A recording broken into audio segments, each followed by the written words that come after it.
Good morning, everyone. Welcome aboard. This is the IronFX research team, and I'm here with my colleague Peter Yosif bringing you the week ahead video. Peter, would you like to give us an update on the FX fundamentals? The fundamentals this week could include for the US dollar any further developments regarding the US-Sino trade relationships as well as the US-Saudi relationships in general. We could also point out that the UK could be dominated by the Brexit negotiations once again, while for the euro area, the Italian budget deficit could continue to influence the common currency.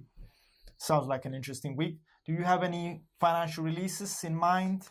Financial releases could include central banks' interest rate decisions, and we are going to have a number of them this week.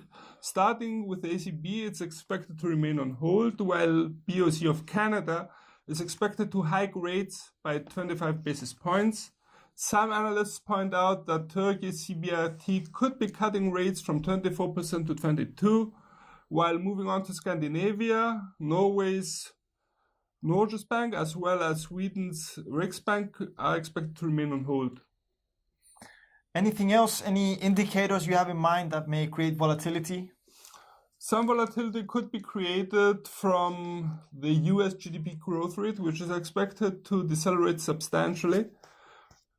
Also, for the euro area, a number of smaller indicators, especially starting with the PMIs, are expected to drop and could set a bearish mood for the common currency.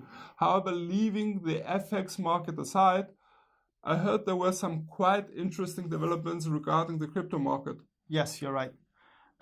We made a start with the previous week. On Monday, we had a jump on the most popular coins, Bitcoin, Ripple, and some other more popular coins. Basically, stable coins which are pegged to the US dollar had a decrease of approximately 15%. They went from $1 to 0.88 USD, and the market basically sold off stable coins and moved to buy the more popular cryptocurrencies, Bitcoin, and we saw a jump on the event, but the market later corrected.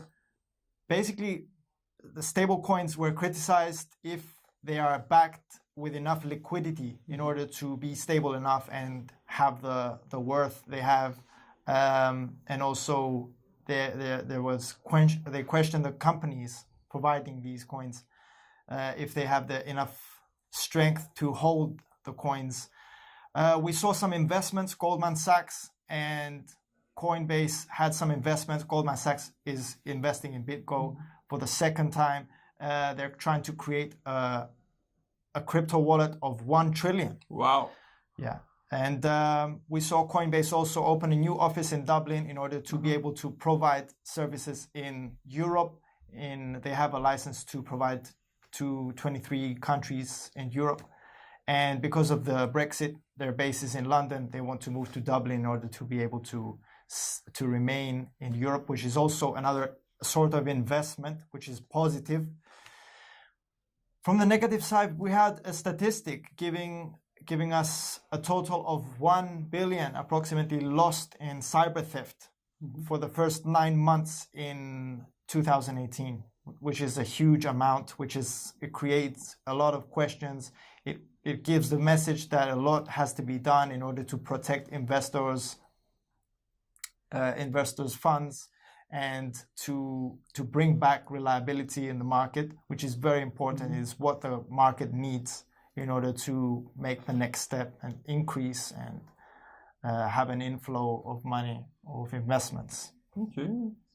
So people, that should wrap it up for the week most probably. On the FX side, feel free for more information to refer to our weekly outlook. Have a nice week and solid trading.